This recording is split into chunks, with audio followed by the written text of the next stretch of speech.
ਸਤਿ ਸ਼੍ਰੀ ਅਕਾਲ। ਲੋਕਰਾਣ ਦੇਖ ਰਹੇ ਸਾਰੇ ਦਰਸ਼ਕਾਂ ਦਾ ਸਵਾਗਤ। ਮੈਂ ਗੁਰਜਿੰਦਰ ਸਿੰਘ ਭੰਗੂ ਤੇ ਮੇਰੇ ਨਾਲ ਵਿਸ਼ਵ ਚਿੰਤਕ ਡਾਕਟਰ ਸਵਰਾਜ ਸਿੰਘ। ਡਾਕਟਰ ਸਾਹਿਬ ਵੈਲਕਮ। ਦੋਸਤੋ ਅੱਜ ਅਸੀਂ ਡਾਕਟਰ ਸਾਹਿਬ ਨਾਲ ਜਿਸ ਵਿਸ਼ੇ ਤੇ ਗੱਲਬਾਤ ਕਰਾਂਗੇ, ਅਸੀਂ ਪਿੱਛੇ ਵੀ ਪ੍ਰੋਗਰਾਮ ਡਾਕਟਰ ਸਾਹਿਬ ਨਾਲ ਗੱਲਬਾਤ ਕੀਤੀ ਸੀ। ਪ੍ਰੋਗਰਾਮ ਸੀ ਕਿ ਸਿੱਖ ਵਿਚਾਰਧਾਰਾ ਹੁਣ ਜੋ ਸਿੱਖ ਕੌਮ ਹੈ, ਲਗਾਤਾਰ ਅਸੀਂ ਜਾਣਦੇ ਹਾਂ ਕਿ ਦੁਨੀਆ ਭਰ ਦੇ ਵਿੱਚ, ਵਿਸ਼ਵ ਭਰ ਦੇ ਵਿੱਚ ਸਿੱਖ ਕੌਮ ਆਪਣੀ ਵਿਚਾਰਧਾਰਾ ਕਰਕੇ ਇੱਕ ਵੱਖਰੀ ਪਛਾਣ ਰੱਖਦੀ ਹੈ। ਪਰ ਚਾਹੇ ਤੁਸੀਂ ਐਜੂਕੇਸ਼ਨ ਦੇ ਵਿੱਚ ਵਿਗਾੜ ਕਹਿ ਲਓ, ਕਾਰਨ ਭਾਵੇਂ ਕੋਈ ਵੀ ਹੋਣ, ਜਾਂ ਤੁਸੀਂ ਕਹਿ ਲਓ ਕਿ ਬ੍ਰਿਟਿਸ਼ ਐਜੂਕੇਸ਼ਨ ਲਾ ਲਓ, ਆਪਣੇ ਲੋਕਾਂ ਦਾ ਜੋ ਗਿਆਨ ਵਿਹੂਣੇ ਹੋਣਾ, ਉਹਦੇ ਪਿੱਛੇ ਮਕਸਦ ਕਾਰਨ ਕੋਈ ਵੀ ਰਹਿ ਸਕਦੇ ਨੇ। ਪਰ ਅੱਜ ਫਿਰ ਸਵਾਲ ਸਾਡੇ ਸਾਹਮਣੇ ਆ ਕੇ ਖੜਾ ਹੋ ਜਾਂਦਾ ਕਿ ਜੇਕਰ ਸਿੱਖਾਂ ਕੋਲ ਗੁਰੂ ਦਾ ਦਿੱਤਾ ਹੋਇਆ ਗਿਆਨ ਦਾ ਸੋਮਾ ਗੁਰੂ ਗ੍ਰੰਥ ਸਾਹਿਬ ਵਿਚਾਰਧਾਰਾ ਇੱਕ ਹੈਗੀ ਹੈ, ਤਾਂ ਸਿੱਖ ਫਿਰ ਆਪਣੇ ਆਪ ਨੂੰ ਇਕੱਲੇ ਮਹਿਸੂਸ ਕਿਉਂ ਕਰਦੇ ਨੇ? ਸਿੱਖ ਕੌਮ ਅੱਜ ਜਿਸ ਕਗਾਰ ਤੇ ਆ ਕੇ ਖੜੀ ਹੋ ਗਈ, ਉੱਥੇ ਸਿੱਖ ਕੌਮ ਨੂੰ ਹਲੂਣਾ ਦੇਣ ਦੇ ਲਈ ਇੱਕ ਵਾਰ ਫਿਰ ਉਹ ਜੋ ਸਿੱਖਾਂ ਦੀ ਵਿਚਾਰਧਾਰਾ ਮੈਨੂੰ ਲੱਗਦਾ ਕਿ ਯਾਦ ਕਰਾਉਣ ਦੀ ਜ਼ਰੂਰਤ ਜ਼ਰੂਰ ਹੈ ਕਿ ਤੁਹਾਡੇ ਕੋਲ ਇੱਕ ਇਸ ਬ੍ਰਹਿਮੰਡ ਦਾ ਇੱਕ ਵਿਸ਼ੇਸ਼ ਸੋਮਾ ਮੌਜੂਦ ਹੈ ਜਿਸ ਤੋਂ ਤੁਸੀਂ ਦੂਰ ਹੋ ਗਏ। ਇਸੇ ਮਸਲੇ ਤੇ ਡਾਕਟਰ ਸਾਹਿਬ ਨਾਲ ਅੱਜ ਗੱਲਬਾਤ ਕਰਾਂਗੇ। ਡਾਕਟਰ ਸਾਹਿਬ, ਸਿੱਖ ਕੌਮ ਦੀ ਆਪਾਂ ਗੱਲ ਕਰਦੇ ਹਾਂ, ਸਿੱਖ ਕੌਮ ਦੀ ਆਪਾਂ ਉਦਾਹਰਨਾਂ ਵੀ ਦਿੰਦੇ ਹਾਂ, ਕਿਉਂਕਿ ਭਾਵੇਂ ਦੁਨਿਆਵੀ ਤੌਰ 'ਤੇ ਲਾ ਲਓ ਜਾਂ ਫਿਰ ਅਧਿਆਤਮਿਕ ਤੌਰ 'ਤੇ ਲਾ ਲਓ ਕਿ ਹਰ ਪੱਖੋਂ ਸੰਪੂਰਨ ਅਤੇ ਪੂਰਨ ਹੈ ਸਿੱਖ ਕੌਮ। ਪਰ ਅੱਜ ਦੇ ਜਿਸ ਯੁੱਗ ਦੇ ਵਿੱਚ ਸਿੱਖਾਂ ਦਾ ਵਾਸਾ, ਇਹ ਆਪਣੇ ਆਪ ਨੂੰ ਫਿਰ ਇਕੱਲੇ ਮਹਿਸੂਸ ਕਰਦੇ ਹੋਏ ਆਪਾਂ ਨੂੰ ਨਜ਼ਰ ਆ ਰਹੇ ਨੇ। ਫਿਰ ਆਪਣੇ ਹੀ ਅਕੀਦੇ ਤੋਂ ਦੂਰ ਹੋਣ ਦੇ ਕਾਰਨ ਕੀ ਨੇ? ਹਾਲਾਂਕਿ ਆਪਾਂ ਪਹਿਲਾਂ ਵੀ ਲਗਾਤਾਰ ਇਹ ਗੱਲ ਕਰਦੇ ਰਹੇ ਹਾਂ ਕਿ ਪੰਜਾਬ ਦੇ, ਪੰਜਾਬੀਆਂ ਦੇ ਪੰਜਾਬ ਤੋਂ ਦੂਰ ਹੋਣ ਦੇ ਕਾਰਨ ਕੀ ਨੇ। ਚਲੋ ਟੈਂਪਰੇਰੀ ਫਾਰਮ ਦੇ ਵਿੱਚ ਇੱਕ ਗੱਲ ਉਹ ਵੀ ਹੈਗੀ ਹੈ, ਪਰ ਜੇਕਰ ਆਪਾਂ ਦੇਖਿਆ ਜਾਵੇ, ਮਨੁੱਖਤਾ ਦੀ ਗੱਲ ਕੀਤੀ ਜਾਵੇ, ਸਿੱਖਾਂ ਦੀ ਗੱਲ ਕੀਤੀ ਜਾਵੇ, ਤਾਂ ਫਿਰ ਸਿੱਖ ਜਿੱਥੇ ਖੜੇ ਨੇ, ਆਪਣੇ ਆਪ ਨੂੰ ਜਿਸ ਪੁਆਇੰਟ 'ਤੇ ਖੜੇ ਹੋਏ ਮਹਿਸੂਸ ਕਰਦੇ ਨੇ, ਇਕੱਲੇ ਖੜੇ ਹੋਏ ਉਹ ਆਪਣੇ ਆਪ ਨੂੰ ਵੇਖਦੇ ਨੇ। ਕਾਰਨ ਕੀ ਹੈ? ਦੂਰ ਕਿਉਂ ਸਿੱਖ ਉੱਥੋਂ ਹੋ ਗਏ? ਦੇਖੋ, ਪਹਿਲੀ ਤਾਂ ਗੱਲ ਇਹ ਹੈ ਕਿ ਜਿੱਥੋਂ ਤੱਕ ਫਲਸਫੇ ਦੀ ਗੱਲ ਹੈ, ਵਿਚਾਰਧਾਰਾ ਦੀ ਗੱਲ ਹੈ, ਇਹਦੇ ਵਿੱਚ ਕੋਈ ਦੋ ਰਾਏ ਨਹੀਂ ਹੋ ਸਕਦੀਆਂ ਕਿ ਜਿਹੜਾ ਗੁਰੂ ਗ੍ਰੰਥ ਸਾਹਿਬ ਦਾ ਫਲਸਫਾ ਹੈ, ਜਾਂ ਅਸੀਂ ਜਿਹੜਾ ਸਿੱਖ ਵਿਚਾਰਧਾਰਾ ਅਸੀਂ ਆਧਾਰ ਹੈ, ਜੋ ਸਿੱਖ ਵਿਚਾਰਧਾਰਾ, ਉਹ ਜਿਹੜਾ ਫਲਸਫਾ ਹੈ ਉਹ ਦੁਨੀਆ ਦਾ, ਮੇਰਾ ਇਹ ਮੰਨਣਾ ਹੈਗਾ ਵੀ ਅਧਿਆਤਮ ਦੇ ਖੇਤਰ, ਚਿੰਤਨ ਦੇ ਖੇਤਰ ਜਿਹੜਾ ਹੈਗਾ, ਰੂਹਾਨੀਅਤ ਦੇ ਖੇਤਰ ਦੇ ਵਿੱਚ, ਚਿੰਤਨ ਦੇ ਖੇਤਰ ਸਭ ਤੋਂ ਸਿਖਰ ਹੈ ਜਿਹੜੀ। ਔਰ ਇਹ ਸਿਰਫ ਮਤਲਬ ਮੇਰਾ ਇਹ ਪ੍ਰਭਾਵ ਨਹੀਂ ਹੈ ਜਾਂ ਮੇਰੀ ਧਾਰਨਾ ਨਹੀਂ ਹੈ, ਬਹੁਤ ਸਾਰੇ ਜਿਹੜੇ ਦੁਨੀਆ ਦੇ ਵਿਦਵਾਨ ਵੀ ਇਹ ਗੱਲ ਮੰਨਦੇ ਹੈਗੇ, ਜਿਨ੍ਹਾਂ ਨੇ ਵੀ ਕੋਈ ਕੰਪੈਰੀਟਿਵ ਸਟੱਡੀ ਕੀਤੀ ਹੈ ਵੱਖ-ਵੱਖ ਫਲਸਫਿਆਂ ਦੀ, ਵੱਖ-ਵੱਖ ਧਰਮਾਂ ਦੀ, ਉਹ ਵੀ ਇਸੇ ਨਤੀਜੇ 'ਤੇ ਪਹੁੰਚਿਆ ਕਿ ਜੇ ਕੋਈ ਸਭ ਤੋਂ ਜਿਹੜਾ ਵਿਕਸਿਤ ਫਲਸਫਾ ਹੈ, ਜਿਹੜਾ ਸਾਰੀ ਮਨੁੱਖਤਾ ਨੂੰ ਆਪਣੇ ਕਲਾਵੇ 'ਚ ਲੈਣ ਦੇ ਸਮਰੱਥ ਹੈ, ਜਿਹਨੂੰ ਸਾਰੀ ਮਨੁੱਖਤਾ ਸਵੀਕਾਰ ਕਰ ਸਕਦੀ ਹੈ, ਤਾਂ ਉਹ ਜਿਹੜਾ ਸਿੱਖ ਫਲਸਫਾ ਹੈ ਗੁਰੂ ਗ੍ਰੰਥ ਸਾਹਿਬ ਜੀ। ਬਿਲਕੁਲ।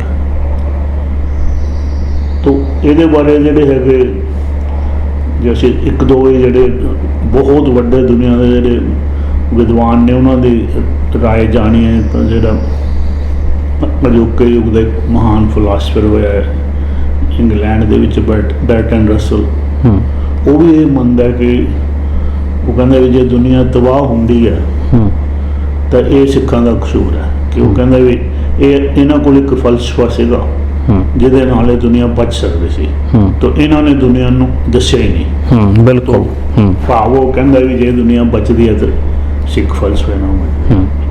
ਫਿਰ ਦੁਨੀਆ ਦਾ ਜਿਹੜਾ ਅੱਜ ਦੇ ਯੁੱਗ ਦਾ ਜਿਹੜਾ ਸਭ ਤੋਂ ਮਹਾਨ ਇਤਿਹਾਸਕਾਰ ਹੈ, ਉਹ ਅਰਨਲਡ ਬੀ ਟੋਇਨਬੀ ਹੈ।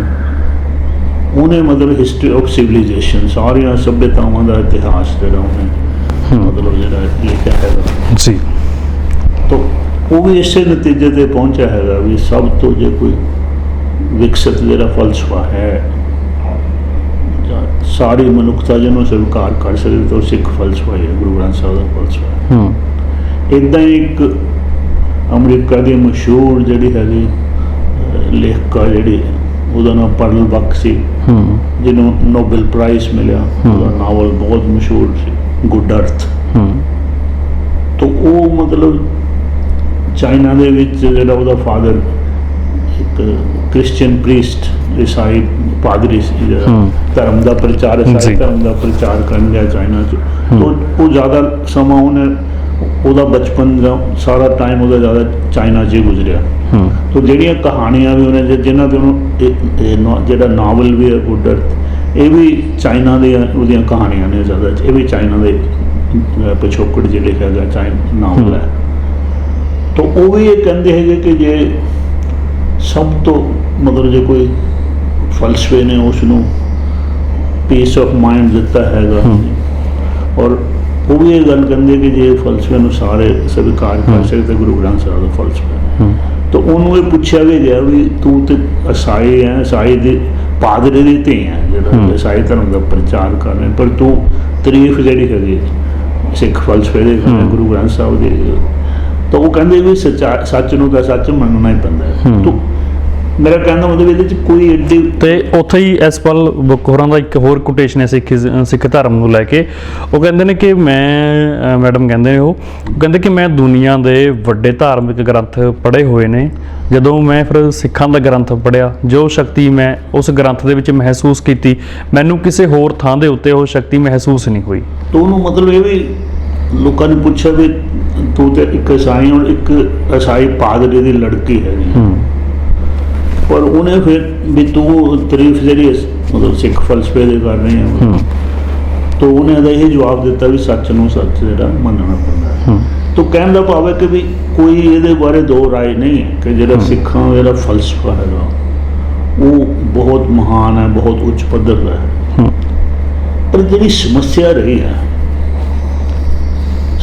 ਰਹੀ ਹੈ ਸਿਧਾਂਤ ਔਰ ਅਮਲ ਦੇ ਵਿੱਚ।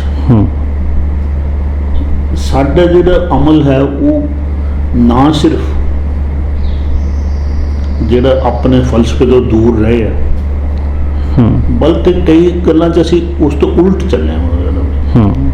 ਤਾਂ ਮੈਂ ਤਾਂ ਕਈ ਵਾਰੀ ਇਹ ਵੀ ਕਹਿੰਦਾ ਹੁੰਦਾ ਵੀ ਜੇ ਦੁਨੀਆ ਦੇ ਵਿੱਚ ਕੋਈ ਇਹੋ ਜਿਹਾ ਗੋਲਡ ਮੈਡਲ ਹੋਵੇ, ਇਸ ਕਿਹੜੇ ਬੰਦੇ ਆਪਣੇ ਫਲਸਫੇ ਤੋਂ ਸਭ ਤੋਂ ਜ਼ਿਆਦਾ ਦੂਰ ਹੈ, ਤਾਂ ਘੱਟੋ ਘੱਟ ਮੈਨੂੰ ਇਹ ਲੱਗਦਾ ਵੀ ਸਾਨੂੰ ਇਹ ਮੈਡਲ ਮਿਲੂਗਾ, ਇਹ ਗੋਲਡ ਮੈਡਲ ਅਸੀਂ ਲੈ ਜਾਵਾਂਗੇ ਇਸ ਖੇਤਰ 'ਚ। ਤਾਂ ਇਹ ਸਮੱਸਿਆ ਇਹ ਰਹੀ ਹੈ ਸਾਡੀ ਕਿ ਇਹ ਜਿਹੜੀ ਹੈਗੀ ਕਿ ਅਸੀਂ ਫਲਸਫਾ। ਇਸ ਸਮੱਸਿਆ ਦਾ ਕਾਰਨ ਕੀ ਹੈ? ਦੇਖੋ, ਕੁਝ ਤਾਂ ਜਿਹੜੇ ਇਤਿਹਾਸਿਕ ਕਾਰਨ ਨੇ, ਕੁਝ ਜਿਹੜੇ ਹੈਗੇ ਕਿ ਜਿਹੜੀ ਗੁਲਾਮੀ ਤੋਂ ਬਾਅਦ ਜਿਹੜੇ ਤਾਂ ਪਹਿਲੇ ਨੇ ਜਿਹੜੇ ਮੇਰਾ ਇਹ ਮੰਨਣਾ ਹੈਗਾ ਕਿ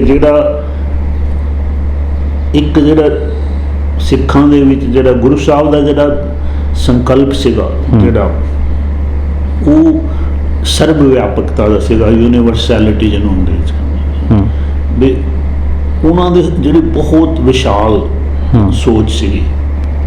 ਤਾਂ ਸਿੱਖਾਂ ਦੇ ਵਿੱਚ ਜਿਹੜਾ ਹੈਗਾ ਜਦੋਂ ਮਿਸਲਾਂ ਤੋਂ ਬਾਅਦ ਵੀ ਜਿਹੜਾ ਹੈਗਾ ਤੇ ਇੱਕ ਜਗੀਰੂ ਜਮਾਤ ਜਿਹੜੀ ਦੁਬਾਰਾ ਪੈਦਾ ਹੋਈ ਹੈ। ਤਾਂ ਉਹਨਾਂ ਨੇ ਇਹਨੂੰ ਜਿਹੜਾ ਸੰਕੀਰਣ ਕੀਤਾ, ਜਿਹੜਾ ਵਿਸ਼ਾਲ ਫਲਸਫੇ ਨੂੰ ਜਿਹੜਾ ਸੰਕੀਰਣਤਾ ਵੱਲ ਲੈ ਗਿਆ। ਇੱਕ ਤਾਂ ਪਹਿਲਾਂ ਇਹ ਜਿਹੜੀ ਸਮੱਸਿਆ ਆਈ ਸਾਨੂੰ ਮਤਲਬ ਜਿਹੜੀ ਕਿ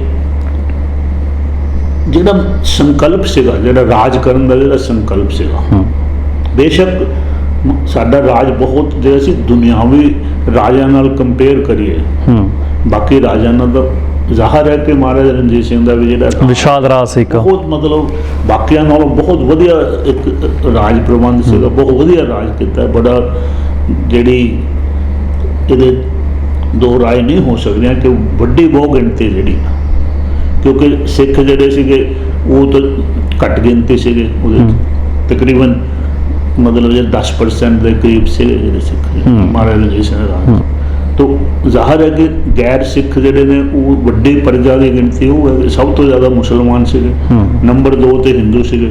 ਤਾਂ ਸਿੱਖ ਤਾਂ ਬਹੁਤ ਮਤਲਬ ਜਿਹੜੇ ਘੱਟ ਗਿਣਤੀ ਸੀਗੇ ਗਿਣਤੀ ਦੇ ਪੱਖੋਂ।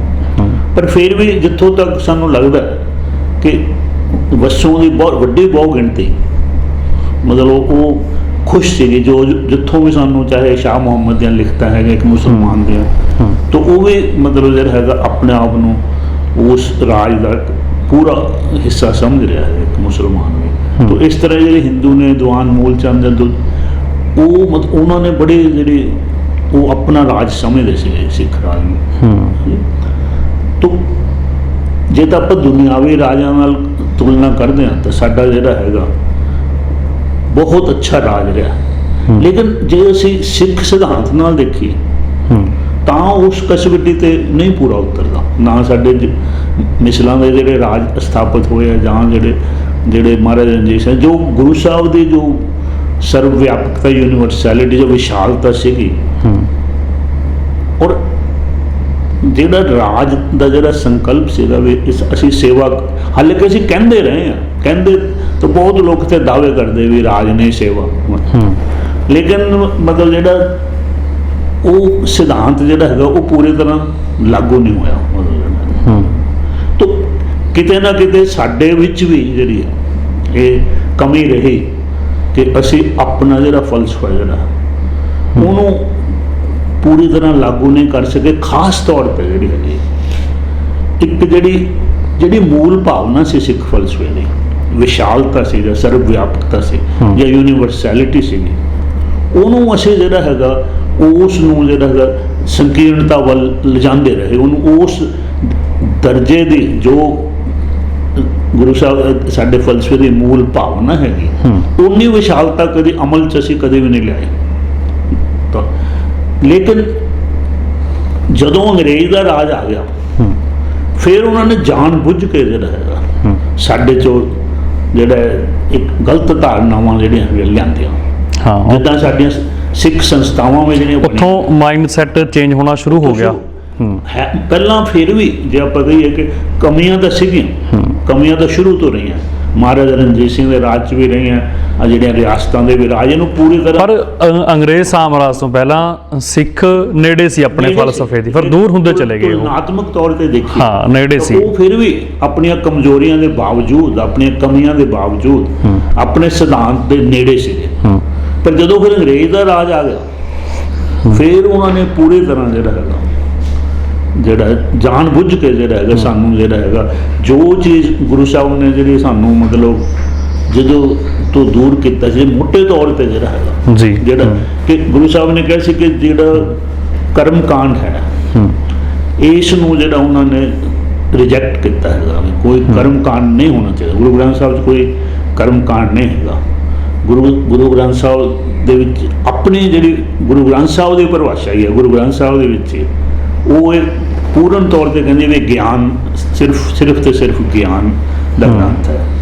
ਪੋਥੀ ਪਰਮੇਸ਼ਰ ਕਾ ਥਾਨ ਸਾਧ ਸੰਗ ਗਾਵੇ ਗੁਣ ਗੋਬਿੰਦ ਪੂਰਨ ਬ੍ਰਹਮ ਗਿਆਨ ਇਹ ਪੂਰੇ ਬ੍ਰਹਮ ਗਿਆਨ ਜਿਹੜੇ ਇਹਨੂੰ ਸਪਿਰਿਚੁਅਲ ਨੌਲੇਜ ਦਾ ਮਤਲਬ ਯੂਨੀਵਰਸਲ ਨੌਲੇਜ ਜਿਹੜਾ ਅਸੀਂ ਕਹਿ ਸਕਦੇ ਵੀ ਉਹਦਾ ਇਹ ਸੋਮਾ ਹੈਗਾ। ਲੇਕਿਨ ਅੰਗਰੇਜ਼ਾਂ ਨੇ ਜਾਣ ਬੁੱਝ ਕੇ ਜਿਹੜਾ ਕਰਮ ਕਾਂਡ ਤੇ ਜ਼ਿਆਦਾ ਜ਼ੋਰ ਦਿੱਤਾ ਤੇ ਗਿਆਨ ਤੋਂ ਸਾਨੂੰ ਵਿਰੋਧਾ ਕੀਤਾ ਜਿਹੜਾ। ਤਾਂ ਦੂਸਰੀ ਜਿਹੜੀ ਚੀਜ਼ ਹੈ ਕਿ ਸਾਡਾ ਜਿਹੜਾ ਸੰਸਾਰ ਪੱਧਰ ਤੇ ਜਿਹੜਾ ਅਕਸ ਸੀਗਾ ਉਹ ਵੀ ਉਹਨਾਂ ਨੇ ਜਿਹੜਾ ਹੈਗਾ ਆਪਣੇ ਢੰਗ ਨਾਲ ਸਾਨੂੰ ਜਿਹੜਾ ਪੇਸ਼ ਕੀਤਾ ਹੈਗਾ। ਕਿਉਂਕਿ ਮੈਂ ਤਾਂ ਮਤਲਬ ਲਗਭਗ ਸਾਰੀ ਦੁਨੀਆ ਦੇਖੀ ਤਾਂ ਮੈਂ ਬਹੁਤ ਸਾਰੇ ਲੋਕਾਂ ਨੂੰ ਪੁੱਛਿਆ ਵੀ ਤੁਸੀਂ ਸਿੱਖਾਂ ਨੂੰ ਮਤਲਬ ਤੁਹਾਡੇ ਕਿਸ ਤਰ੍ਹਾਂ ਰਾਏ ਕੀ ਹੈ ਤੁਹਾਡੀ ਕਿੱਥੇ ਤੋਂ ਨਹੀਂ ਜਾਣਕਾਰੀ ਕਿੱਥੋਂ ਤੱਕ ਹੈ ਤੁਹਾਨੂੰ ਕਿੱਦਾਂ ਪਤਾ ਲੱਗਾ ਸਿੱਖਾਂ ਬਾਰੇ। ਤਾਂ ਬਹੁਤ ਲੋਕਾਂ ਨੇ ਮੈਨੂੰ ਇਹ ਕਿਹਾ ਯੂਰਪ ਦੇ ਵਿੱਚ ਵੀ ਅਮਰੀਕਾ ਦੇ ਵਿੱਚ ਵੀ ਉਹ ਕਹਿੰਦੇ ਕਿ ਉਹ ਸਿੱਖ ਜਿਹੜੇ ਬ੍ਰਿਟਿਸ਼ ਸੋਲਜਰ ਹੁੰਦੇ ਸੀਗੇ ਜਿਹੜੇ ਟਰਬਨ ਨੂੰ ਕਦੇ ਸੈਕੰਡ ਵਰਲਡ ਵਾਰ ਸੇ ਫਸਟ ਵਰਲਡ ਵਾਰ ਮਤਲਬ ਸਿੱਖਾਂ ਬਾਰੇ ਜਿਹੜੀ ਜਾਣਕਾਰੀ ਹੈ ਬਹੁਤ ਸਾਰੇ ਸੰਸਾਰ ਨੂੰ ਜਿਹੜੀ ਹੈ ਸੀਮਤ ਹੈ ਅੰਗਰੇਜ਼ਾਂ ਦੇ ਥਰੂ ਮਿਲੀ ਉਹਨਾਂ ਨੇ ਸਾਡਾ ਜਿਹੜਾ ਅਕਸ ਹੈ ਉਹ ਇਹ ਜਿਹਾ ਲੱਗਦਾ ਵੀ ਫਲਸਫੇ ਵਾਲੇ ਬੰਦੇ ਕੋਈ ਨਹੀਂ ਹੈਗੇ ਇਹ ਵਿਚਾਰਧਾਰਾ ਵਾਲੇ ਨਹੀਂ ਇਹ ਤਾਂ ਜਿਹੜੇ ਹੈਗੇ ਵੀ ਸਾਡੇ ਜਿੱਦਾਂ ਇੱਕ ਪਹਾੜੇ ਦੇ ਟੱਟੂ ਅੰਗਰੇਜ਼ੀ 'ਚ ਮਰਸਨਰੀ ਸੋਲਜਰ ਕਹਿੰਦੇ ਵੀ ਸਾਡੇ ਹਾਲਾਂਕਿ ਗੁਰੂ ਸਾਹਿਬ ਨੇ ਕਦੇ ਵੀ ਇਹ ਨਹੀਂ ਕਿਹਾ ਕਿ ਅਸੀਂ ਕਿਸੇ ਦੇ ਸਿਪਾਹੀ ਹੈਗੇ ਦਾ ਕਾਲ ਦੀ ਫੌਜ ਸੰਤ ਸਿਪਾਹੀ ਹੈ ਖਾਲਸਾ ਜਿਹੜਾ ਗੁਰੂ ਸਾਹਿਬ ਨੇ ਜਿਹੜੀ ਪਰਿਭਾਸ਼ਾ ਸਾਡੀ ਦਿੱਤੀ ਹੈ ਇਹ ਖਾਲਸਾ ਅਕਾਲ ਪੁਰਖ ਕੀ ਫੌਜ ਵੀ ਅਕਾਲ ਪੁਰਖ ਦੀ ਬਿਲਕੁਲ ਪਰਮਾਤਮਾ ਕੀ ਮੌਤ। ਹੁਣ ਖਾਲਸ ਜਿਹੜਾ ਸ਼ਬਦ ਹੈ ਉਹਦੇ ਦੋ ਪੱਖ ਨੇ ਇੱਕ ਤਾਂ ਖਾਲਸ ਦਾ ਮਤਲਬ ਪਿਓਰ ਹੁੰਦਾ ਹੈ ਸ਼ੁੱਧ ਲੇਕਿਨ ਇੱਕ ਖਾਲਸ ਜਿਹੜਾ ਹੈ ਉਹ ਜਿਹੜਾ ਪਰਸ਼ੀਅਨ ਜਿਹੜੇ ਇਰਾਨੀ ਉਹਦੇ ਵਿੱਚ ਖਾਲਸ ਦਾ ਮਤਲਬ ਹੁੰਦਾ ਹੈ ਕਿ ਉਹ ਜ਼ਮੀਨ ਜਿਹੜੀ ਸਿੱਧੇ ਬਾਦਸ਼ਾਹ ਦੀ ਮਲਕੀਅਤ ਹੈ ਜਿਹੜੀ ਮਤਲਬ ਕਿਸੇ ਵੀ ਹੋਰ ਦੇ ਅਧੀਨ ਨਹੀਂ ਹੈਗੀ। ਤੋ ਉਹ ਮਤਲਬ ਸਿਰਮੌਰ ਜਿਹੜੇ ਸੋਵਰਨਿਟੀ ਜਿਹਨੂੰ ਆਪਾਂ ਅੰਗਰੇਜ਼ੀ ਕਹਿੰਦੇ ਵੀ ਜਿਹੜਾ ਗੁਰੂ ਸਾਹਿਬ ਖਾਲਸਾ ਹੈਗਾ ਕਿ ਖਾਲਸਾ ਅਕਾਲ ਪੁਰਖ ਕੀ ਫੌਜ, ਅਕਾਲ ਪੁਰਖ ਕਿਸੇ ਦਾ ਅਧੀਨ ਨਹੀਂ, ਕਿਸੇ ਹਾਂ ਉਹ ਸੋਵਰਨ ਹੈ। ਖਾਲਸਾ ਗੁਰੂ ਸਾਹਿਬ ਕਹਿੰਦੇ ਕਿ ਖਾਲਸਾ ਇੱਕ ਤਾਂ ਉਹਦੀ ਪਰਿਭਾਸ਼ਾ ਵੀ ਸੋਵਰਨ ਹੈ, ਅਕਾਲ ਪੁਰਖ ਕੀ ਫੌਜ ਪ੍ਰਗਟਿਓ ਖਾਲਸਾ ਪਰਮਾਤਮਾ ਕੀ ਫੌਜ। ਦੂਸਰਾ ਜਿਹੜਾ ਹੈ ਉਹ ਕਹਿੰਦੇ ਕਿ ਖਾਲਸਾ ਕੌਣ ਹੈ, ਜਿਹੜਾ ਜਿਹਦੇ ਹਿਰਦੇ 'ਚ ਪੂਰਨ ਜੋਤ ਜਗ ਰਹੀ ਹੈ, ਪੂਰਨ ਜੋਤ ਜਗੇ ਘਟ ਨੇ ਆਪਣੇ ਖਾਲਸੇ ਦੇ ਜਿਹੜੀ ਇਹ ਪਰਿਭਾਸ਼ਾ ਦਿੱਤੀ ਹੈ। ਫੁੱਲੀ ਅੰਗਰੇਜ਼ੀ 'ਚ ਕਹੀਏ ਫੁੱਲੀ ਐਨਲਾਈਟਨਡ ਪਰਸਨ, ਪੂਰੀ ਤਰ੍ਹਾਂ ਜਾਗਰਤ ਮਨੁੱਖ, ਪੂਰੀ ਤਰ੍ਹਾਂ ਚੇਤਨ ਮਨੁੱਖ, ਜਿਹਦਾ ਕਿ ਗੁਰੂ ਗ੍ਰੰਥ ਸਾਹਿਬ ਦੇ ਵਿੱਚ ਜਿਹੜਾ ਜਿਹਨੂੰ ਗੁਰਮੁਖ ਕਿਹਾ ਗਿਆ। ਗੁਰਮੁਖ ਤੋ ਗੁਰਮੁਖ ਗੁਰੂ ਨਾਨਕ ਦਾ ਜਿਹੜਾ ਉਦੇਸ਼ ਹੈ, ਜੇ ਅਸੀਂ ਕਹੀਏ ਕਿ ਮਤਲਬ ਜਿਹੜਾ ਇੱਕ ਆਪਾਂ ਜਿਹਦੇ ਸੈਂਟੈਂਸ ਦੇ ਵਿੱਚ ਕਹੀਏ ਤੇ ਗੁਰੂ ਗ੍ਰੰਥ ਸਾਹਿਬ ਜੀ ਗੁਰੂ ਨਾਨਕ ਦਾ ਜਿਹੜਾ ਫਲਸਫਾ ਤੇ ਮਨਮੁਖ ਨੂੰ ਗੁਰਮੁਖ ਬਣਾਉਣ ਦਾ, ਗੁਰਮੁਖ ਬਣਾਉਣਾ ਇੱਕ ਸਾਡਾ ਜਿਹੜਾ ਹੈ ਇੱਕ ਨਿਸ਼ਾਨਾ ਸੀ ਜੀ। ਤਾਂ ਗੁਰੂ ਗੋਬਿੰਦ ਸਿੰਘ ਜੀ ਨੇ ਮਤਲਬ ਉਸੇ ਗੁਰਮੁਖ ਦਾ ਜਿਹੜਾ ਸੰਕਲਪ ਹੈ ਗੁਰੂ ਨਾਨਕ ਦਾ, ਉਸ ਨੂੰ ਅਮਲੀ ਜਾਮਾ ਪਹਿਨਾਇਆ ਹੈ, ਮਤਲਬ ਪ੍ਰੈਕਟੀਕਲ ਸ਼ੇਪ ਦੇ ਕੇ ਇੱਕ ਸੰਕਲਪ ਹੈ ਗੁਰੂ ਨਾਨਕ ਦਾ, ਤੇ ਗੁਰੂ ਗੋਬਿੰਦ ਸਿੰਘ ਜੀ ਉਹਨੂੰ ਮਤਲਬ ਪ੍ਰੈਕਟੀਕਲ ਸ਼ੇਪ ਦੇਣ ਵਾਲੇ ਹੈ, ਅਮਲੀ ਜਾਮਾ ਪਹਿਨਾਉਣ ਵਾਲੇ, ਤੇ ਖਾਲਸੇ ਦੇ ਰੂਪ ਵਿੱਚ ਜਿਹੜਾ ਹੈ ਉਹਨੂੰ ਪ੍ਰਗਟ ਕਰਤਾ। ਸੰਪੂਰਨ ਮਨੁੱਖ ਹੈ ਜਿਹੜਾ ਗੁਰਮੁਖ, ਜਿਹੜਾ ਪੂਰੀ ਤਰ੍ਹਾਂ ਚੇਤਨ ਔਰ ਸੰਪੂਰਨ ਮਨੁੱਖ ਹੈ। ਖਾਲਸਾ ਜਿਹੜਾ ਉਹ ਵੀ ਜਿਹੜਾ ਪੂਰੀ ਤਰ੍ਹਾਂ ਚੇਤਨ ਔਰ ਸੰਪੂਰਨ। ਤਾਂ ਗੱਲ ਇਹ ਹੋਈ ਹੈ ਕਿ ਅਸੀਂ ਇਹ ਤਾਂ ਸਾਡੇ ਸੀਗਾ ਨਾ ਸਿਧਾਂਤਕ ਆਧਾਰ, ਲੇਕਿਨ ਅਸੀਂ ਕੀ ਹੋ ਗਿਆ, ਅਸੀਂ ਆਪਣੇ ਆਪ ਨੂੰ ਜਿੱਦਾਂ ਇਹ ਸਮਝਦੇ ਸੀ ਤਾਂ ਜਿੱਦਾਂ ਮਤਲਬ ਕਿਸੇ ਦੇ ਸਿਪਾਹੀ ਹੈਗੇ ਹੋ, ਤਾਂ ਉਹ ਸਾਡੀ ਜਿਹੜੀ ਆਇਡੈਂਟੀਟੀ ਹੈ, ਸਾਡੀ ਜਿਹੜੀ ਪਹਿਚਾਨ ਹੈ, ਸਾਡਾ ਜਿਹੜਾ ਆਪਣੇ ਬਾਰੇ ਜਿਹੜਾ ਸੈਲਫ ਇਮੇਜ ਕਹਿ ਲਓ ਉਹ ਨਹੀਂ ਰਿਹਾ ਠੀਕ, ਜਿਹੜਾ ਕਿ ਅਸੀਂ ਮਤਲਬ ਜਿਹੜਾ ਜਦ ਕਿਸੇ ਦੇ ਅਸੀਂ ਹੋ ਗਏ ਤਾਂ ਗੁਲਾਮੀ ਨੇ ਜਿਹੜਾ ਅੰਗਰੇਜ਼ਾਂ ਦੀ ਗੁਲਾਮੀ ਨੇ ਸਾਨੂੰ ਜਿਹੜਾ ਆਪਣੇ ਫਲਸਫੇ ਤੋਂ ਦੂਰ ਕੀਤਾ ਹੈਗਾ। ਔਰ ਫਿਰ ਜਿਹੜੀਆਂ ਸਿੱਖ ਸੰਸਥਾਵਾਂ ਬਣੀਆਂ ਨੇ, ਜਿੰਨੀਆਂ ਵੀ ਸੰਸਥਾਵਾਂ ਸਾਡੀਆਂ ਮੌਜੂਦਾ ਬਣਾਈਆਂ ਗਈਆਂ ਨੇ, ਇਹ ਅੰਗਰੇਜ਼ਾਂ ਦੇ ਟਾਈਮ ਬਣੀਆਂ ਨੇ। ਔਰ ਇਹਦੇ ਵਿੱਚ ਜਿਹੜਾ ਇਹ ਜਿਹੜੀ ਚੀਜ਼ ਸੀ, ਦੇਖੋ ਤੁਸੀਂ ਹੁਣ ਜਿਹੜੀਆਂ ਚੋਣਾਂ ਹੋ ਰਹੀਆਂ, ਇਹ ਚੋਣਾਂ ਦਾ ਸੰਕਲਪ ਸਿੱਖਾਂ ਦਾ ਸੰਕਲਪ ਹੈ ਹੀ ਨਹੀਂ, ਕਿਉਂਕਿ ਜਿਹੜਾ ਸਾਡਾ ਜਿਹੜਾ ਇਹ ਹੈਗੀ ਜਿਹੜੀ ਚੋਣਾਂ ਦਾ ਜਿਹੜਾ ਸੰਕਲਪ ਅੰਗਰੇਜ਼ਾਂ ਦਾ ਸੰਕਲਪ ਹੈ ਜਿਹੜਾ ਕਿ ਡੈਮੋਕ੍ਰੇਸੀ ਜਿਹੜੀ ਉਹਨਾਂ ਦੀ ਅੰਡਰਸਟੈਂਡਿੰਗ ਹੈ, ਉਹ ਕਹਿੰਦੇ ਨੇ ਵੀ ਜਿਹਦੇ ਨੰਬਰ ਜ਼ਿਆਦਾ, ਜਿਹੜਾ ਵੋਟਾਂ 'ਚ ਗਿਣਤੀ ਜ਼ਿਆਦਾ ਲੈ ਗਿਆ ਉਹ ਜਿਹੜਾ ਚੁਣਿਆ ਜਾਂਦਾ ਬਿਲਕੁਲ ਉਹ ਰਾਜਾ। ਕੁਆਂਟੀਟੀ ਹੈ ਬਿਲਕੁਲ, ਕੁਆਲਿਟੀ ਨਹੀਂ ਹੈਗੀ। ਜਿਹੜਾ ਸਿੱਖ ਸੰਕਲਪ ਹੈ ਡੈਮੋਕ੍ਰੇਸੀ ਦਾ ਉਹ ਬਹੁਤ ਉੱਚੇ ਪੱਧਰ ਦਾ ਹੈ, ਉਹ ਹੈਗਾ ਸਿਲੈਕਸ਼ਨ, ਇਹ ਹੈਗਾ ਇਲੈਕਸ਼ਨ ਬਾਈ ਨੰਬਰਸ, ਇਹ ਤਾਂ ਚੁਣਿਆ ਜਾਣਾ ਜਿਹੜਾ ਗਿਣਤੀ ਦੇ ਆਧਾਰ ਤੇ ਜਿਹੜਾ ਸਿੱਖਾਂ ਦਾ ਜਿਹੜਾ ਸਾਡੇ ਫਲਸਫੇ ਦਾ ਸੰਕਲਪ ਹੈ ਉਹ ਹੈਗਾ ਜਿਹੜਾ ਹੈ ਕਿ ਸਿਲੈਕਸ਼ਨ ਬਾਈ ਕੰਸੈਂਸਸ, ਕਿ ਸਰਬਸੰਮਤੀ ਦੇ ਨਾਲ ਜਿਹੜਾ ਸਭ ਤੋਂ ਵਧੀਆ ਜਿਹੜਾ ਬੰਦਾ ਉਸ ਕੰਮ ਲਈ ਹੈ ਉਹਨੂੰ ਚੁਣਿਆ ਜਾਵੇ, ਉਹ ਸਿਲੈਕਸ਼ਨ ਹੈ ਬਾਈ ਕੰਸੈਂਸਸ, ਸਹਿਮਤੀ ਦੇ, ਸਰਬਸਹਿਮਤੀ ਦੇ ਨਾਲ। ਇੱਕ ਸਿਧਾਂਤਕ ਹੀ ਫਰਕ ਹੈ। ਤੇ ਲੇਕਿਨ ਜਿਹੜੀਆਂ ਸਾਡੀਆਂ ਜਿਹੜੀਆਂ ਬਣੀਆਂ ਨੇ ਸਿੱਖ ਸੰਸਥਾਵਾਂ, ਇਹ ਪੂਰੀ ਤਰ੍ਹਾਂ ਜਿਹੜੀਆਂ ਹੈਗੀਆਂ ਸਿੱਖ ਸਿਧਾਂਤ ਤੋਂ ਉਲਟ ਚਲੀਆਂ ਗਈਆਂ ਨੇ, ਕਿਉਂਕਿ ਅਸੀਂ ਤਾਂ ਉਹ ਸਿਧਾਂਤ ਲਾਇਆ ਹੋਇਆ ਕਿ ਅਸੀਂ ਤਾਂ ਅੰਗਰੇਜ਼ਾਂ ਨੇ ਕਿਹਾ ਵੀ ਕਿਤੇ ਹੋਰ ਕਿਸੇ ਦੁਨੀਆ ਦੇ ਧਰਮ 'ਚ ਵੋਟਾਂ, ਈਸਾਈ ਧਰਮ 'ਚ ਖੁਦ ਨਹੀਂ ਪੈਂਦੀਆਂ, ਕਿਸੇ ਵੀ ਧਰਮ 'ਚ ਇੱਦਾਂ ਵੋਟਾਂ ਨਹੀਂ ਪੈਂਦੀਆਂ ਜਿੱਦਾਂ ਸਾਡੀਆਂ ਵੋਟਾਂ ਪੈਂਦੀਆਂ। MSGPC ਦੀ ਚੋਣ ਹੁੰਦੀ ਹੈ, ਹਾਂ ਜੋ ਚੋਣ, ਤਾਂ ਉਹਦੇ 'ਚ ਕੋਈ ਤੁਹਾਡੇ ਤੁਸੀਂ ਵੀ ਜਾਣਦੇ ਹੋ ਕਿ ਆਖਰ ਜੋ ਕਰਪਸ਼ਨ ਜਿਹੜੀ ਹੈਗੀ, ਬਾਕੀ ਜਿਹੜੀ, ਕਿਉਂਕਿ ਅਸੀਂ ਤਾਂ ਜੋ ਸੁਣਦੇ ਹਾਂ ਜੋ ਚਾਰਜ ਲੱਗਦੇ ਆ, ਤੇ ਉਹਦੇ 'ਚ ਅਕਸਰ ਸੁਣਨ 'ਚ ਆਇਆ ਹੈ ਕਿ ਜਿਸ ਤਰ੍ਹਾਂ ਦੂਜਿਆਂ ਵੋਟਾਂ 'ਚ ਭੁੱਕੀ ਸ਼ਰਾਬ ਜੋ ਵੀ ਕਿਸੇ ਤਰ੍ਹਾਂ ਵੀ ਵੋਟਾਂ ਲਾਓ, ਉਹੀ ਚੀਜ਼ਾਂ ਜਿਹੜੀਆਂ ਸਾਡੀਆਂ ਮਤਲਬ ਇਹਦੇ 'ਚ ਵੀ ਚੱਲ ਰਹੀਆਂ, ਧਾਰਮਿਕ ਸੰਸਥਾਵਾਂ 'ਚ ਵੀ ਜਿੱਦਾਂ ਦੀਆਂ ਵੋਟਾਂ ਦੇ ਜੀ ਕਰਪਸ਼ਨ ਹੈਗੀ ਹੈ ਜਿਹੜੀ ਸਿਸਟਮ ਦੇ ਵਿੱਚ ਬਿਲਟ ਇਨ ਹੈਗੀ, ਜੋ ਸਾਡਾ ਪਤਾ ਹੈ ਜੋ ਸਾਡੇ ਨਾਲ ਕਿਸੇ ਵੀ ਢੰਗ ਨਾਲ ਵੋਟਾਂ ਲਾਓ, ਤਾਂ ਉਹੀ ਸਾਡੀਆਂ ਧਾਰਮਿਕ ਸੰਸਥਾਵਾਂ 'ਚ ਵੀ ਉਹੀ ਚੱਲ ਪਿਆ ਬਿਲਕੁਲ। ਇਹ ਸਾਡਾ ਇੱਕ ਦੁਖਾਂਤ, ਇਹ ਅੰਗਰੇਜ਼ਾਂ ਨੇ ਜਾਣ ਬੁੱਝ ਕੇ ਸਾਨੂੰ ਜਿਹੜੀਆਂ ਸਾਡੀਆਂ ਸੰਸਥਾਵਾਂ ਨੇ ਤਾਂ ਉਹ ਮਤਲਬ ਸਾਡੇ ਸਿਧਾਂਤ ਤੋਂ ਪੁੱਠੀਆਂ ਬਣਾਤੀਆਂ, ਤਾਂ ਇਹਦੇ ਨਾਲ ਵੀ ਅਸੀਂ ਆਪਣੇ ਜਿਹੜਾ ਫਲਸਫੇ ਤੋਂ ਦੂਰ ਹੋਏ ਹਾਂ। ਬਿਲਕੁਲ ਜੀ। ਤਾਂ ਇਹ ਜਿਹੜੇ ਇਤਿਹਾਸਿਕ ਜਿਹੜੇ ਕਾਰਨ ਨੇ, ਉਸ ਤੋਂ ਬਾਅਦ ਫਿਰ ਜਿਹੜਾ ਹੈਗਾ ਜਦੋਂ ਸਾਡਾ ਅਗਲੀ ਸਟੇਜ ਜਦੋਂ ਆਉਂਦੀ ਹੈ ਅੰਗਰੇਜ਼ਾਂ ਦੀ ਗੁਲਾਮੀ ਤੋਂ ਬਾਅਦ, ਉਹ ਹੈਗੀ ਜਿਹੜੀ ਖਪਤਵਾਦ ਦੀ, ਕੰਜ਼ੂਮਰਿਜ਼ਮ ਜਿਹੜਾ ਹੈਗਾ, ਹੁਣ ਜਿਹੜੀਆਂ ਅੱਜ ਦੇ ਜਿਹੜੀ ਦੁਨੀਆ ਜਿਹੜੀ ਜਿਹਨੂੰ ਆਪਾਂ ਜਿਹੜੀ ਗਲੋਬਲਾਈਜੇਸ਼ਨ ਜਿਹੜੀ ਅੱਜ ਦੀ, ਇਹ ਮਤਲਬ ਅਸਲ ਦੇ ਵਿੱਚ ਜਿਹੜਾ ਹੈਗਾ ਇਹ ਕੰਜ਼ਿਊਮਰਿਸਟ ਕਲਚਰ ਹੈਗੀ, ਇੰਪੀਰੀਅਲਿਸਟ ਜਿਹੜੇ ਸਾਮਰਾਜ ਜਿਹੜੀ ਖਪਤਵਾਦ ਹੈਗਾ। ਤਾਂ ਉਹਦੇ ਵਿੱਚ ਅਸੀਂ ਜਿਹੜਾ ਹੈਗਾ ਇਹਦੀਆਂ ਜਿਹੜੀਆਂ ਵੈਲਿਊਜ਼ ਨੇ ਇਸ ਜਿਨ੍ਹਾਂ ਤੇ ਇਹ ਆਧਾਰਿਤ ਹੈ ਇਹ ਜਿਹੜਾ ਇਹ ਸੱਭਿਆਚਾਰ ਜਿਹੜਾ ਉਹ ਬਿਲਕੁਲ ਜਿਹੜੇ ਸਿੱਖ ਸੱਭਿਆਚਾਰ ਤੋਂ ਉਲਟ ਨੇ। ਮਤਲਬ ਕਿ ਪਹਿਲੀ ਗੱਲ ਸਾਡਾ ਜਿਹੜਾ ਗੁਰੂ ਸਾਹਿਬ ਦਾ ਜਿਹੜਾ ਸਾਨੂੰ ਸੁਣਿਆ ਸੀਗਾ ਕਿ ਜਿਹੜੀ ਇਕਨੋਮਿਕਸ ਔਰ ਐਥਿਕਸ ਦੇ ਵਿੱਚ, ਆਰਥਿਕਤਾ ਔਰ ਨੈਤਿਕਤਾ ਦੇ ਵਿੱਚ, ਧਰਮ ਔਰ ਪੈਸੇ ਦੇ ਵਿੱਚ ਜਿਹੜੀ ਧਰਮ ਨੂੰ ਜਾਂ ਨੈਤਿਕਤਾ ਨੂੰ ਜਾਂ ਐਥਿਕਸ ਨੂੰ ਉੱਪਰ ਰੱਖਣਾ ਹੈਗਾ। ਜੀ ਬਿਲਕੁਲ। ਅੱਛਾ, ਤਾਂ ਗੁਰੂ ਸਾਹਿਬ ਨੇ ਸਿੱਧਾ ਜਿਹੜਾ ਸਾਨੂੰ ਜਿਹੜੇ ਦਿੱਤਾ ਸੁਣਿਆ ਕਿ ਧੌਲ ਧਰਮ ਦਇਆ ਕਾ ਪੂਤ ਸੰਤੋਖ ਤਾਪ ਰੱਖਿਆ ਜਿਨ ਸੂਤ, ਵੀ ਅਗਰ ਇਹ ਸ੍ਰਿਸ਼ਟੀ ਕਾਇਮ ਹੈ ਧਰਮ ਦੇ ਸਿਰ ਤੇ ਕਾਇਮ ਹੈ। ਤਾਂ ਧਰਮ ਕੀ ਹੈ? ਗੁਰਬਾਣੀ ਦੇ ਵਿੱਚ ਜਾਂ ਗੁਰੂ ਗ੍ਰੰਥ ਸਾਹਿਬ ਵਿੱਚ ਸੁਖਮਨੀ ਸਾਹਿਬ ਵਿੱਚ ਸਰਵ ਧਰਮ ਮੈਂ ਸ਼੍ਰੇਸ਼ਟ ਧਰਮ ਹਰ ਕੋ ਨਾਮ ਜਪ ਨਿਰਮਲ ਕਰਮ। ਕੋਈ ਐਥਿਕਸ ਨਿਰਮਲ ਕਰਮ ਐਥਿਕਸ ਤੋਂ ਮੁੱਖ ਪੱਖ ਧਰਮ ਦਾ ਜਿਹੜਾ ਅਸੀਂ ਨੈਤਿਕਤਾ ਨੂੰ ਮੰਨਦੇ ਹਾਂ। ਲੇਕਿਨ ਸਮੱਸਿਆ ਕੀ ਹੈ ਕਿ ਹੁਣ ਜਿਹੜਾ ਸਾਡਾ ਜੀਵਨ ਹੈ ਉਹ ਜਿਹੜਾ ਹੈਗਾ ਉਹ ਉਸ ਤੇ ਚੱਲ ਰਿਹਾ ਕਿ ਜਿਹੜੀ ਕੰਜ਼ਿਊਮਰ ਕਲਚਰ ਹੈ ਜਿਹੜੀ ਪੈਸੇ ਨੂੰ ਧਰਮ ਤੋਂ ਉੱਪਰ ਕਰਦੀ ਹੈ, ਜਿਹੜੀ ਇਸ ਸਿਧਾਂਤ ਤੇ ਖੜੀ ਹੈ, ਜਿਹੜੀ ਪੱਛਮੀ ਸਰਮਾਏਦਾਰੀ ਦਾ ਜਿਹੜਾ ਸਿਧਾਂਤ ਇਹ ਹੈਗਾ ਕਿ ਸਮਾਜ ਦੀ ਜਿਹੜੀ ਬੁਨਿਆਦ ਹੈ ਉਹ ਧਰਮ ਨੇ ਨੈਤਿਕਤਾ ਨਹੀਂ ਬਣਾਉਂਦੀ, ਆਰਥਿਕਤਾ ਬਣਾਉਂਦੀ ਹੈ, ਇਕਨੋਮਿਕਸ ਬਣਾਉਂਦੀ ਹੈ। ਤਾਂ ਸਾਡਾ ਸਿੱਧਾ ਹੀ ਜਿਹੜਾ ਹੈਗਾ ਸਾਡੇ ਜਿਹੜੇ ਸਿਧਾਂਤ ਤੋਂ ਜਿਹੜਾ ਹੈਗਾ ਸਿੱਖ ਸਿਧਾਂਤ ਤੋਂ ਹੀ ਉਲਟ ਹੈ। ਤਾਂ ਅਸੀਂ ਇਹਨੂੰ ਤੁਹਾਨੂੰ ਪਤਾ ਹੀ ਹੈ ਕਿ ਹੁਣ ਜ਼ੋਰਾਂ ਸ਼ੋਰਾਂ ਨਾਲ ਅਸੀਂ ਮਤਲਬ ਕੰਜ਼ਿਊਮਰ ਕਲਚਰ ਨੂੰ ਬਿਲਕੁਲ ਜੀ। ਤਾਂ ਇਹ ਜਿੱਦਾਂ ਤੁਹਾਡੇ ਸਵਾਲ ਦਾ ਜਿਹੜਾ ਜੀ ਜਵਾਬ ਹੈ, ਮਤਲਬ ਕਾਰਨ ਕਾਫੀ ਕੰਮ ਕਰਦੇ ਨੇ ਇਹਦੇ 'ਚ, ਇਤਿਹਾਸਿਕ ਕਾਰਨ ਵੀ ਨੇ, ਉਸ ਤੋਂ ਇਲਾਵਾ ਵੀ ਜਿਹੜਾ ਅੱਜ ਦਾ ਸਿੱਖਾਂ ਦਾ ਇੱਕ ਕਲਚਰ ਖੜਾ ਹੋ ਗਿਆ, ਜੋ ਭਾਵੇਂ ਕੰਜ਼ਿਊਮਰ ਕਲਚਰ ਲਾ ਲਓ ਜਾਂ ਇਲੈਕਸ਼ਨ ਦਾ ਕਲਚਰ ਲਾ ਲਓ, ਕਿ ਸਿੱਖ ਉਹਦੇ 'ਚ ਫਸ ਗਏ। ਹਾਂਜੀ, ਦੇਖੋ ਨਾ ਗੁਰਬਾਣੀ ਦੇ ਕਹਿੰਦੇ ਜਿਸ ਵੀ ਪੈਸੇ ਨਾਲ ਗੁਰਬਾਣੀ ਦਾ ਦਾਅਵਾ ਕਰਦੇ, ਸਾਡਾ ਫਲਸਫਾ ਦਾਅਵਾ ਕਰਦੇ ਕਿ ਮਨੁੱਖ ਨੂੰ ਜਿਹੜਾ ਪੈਸੇ ਨਾਲ ਪੂਰਨ ਕਦੀ ਸੁੱਖ ਦੀ ਪ੍ਰਾਪਤੀ ਨਹੀਂ ਹੋ ਸਕਦੀ।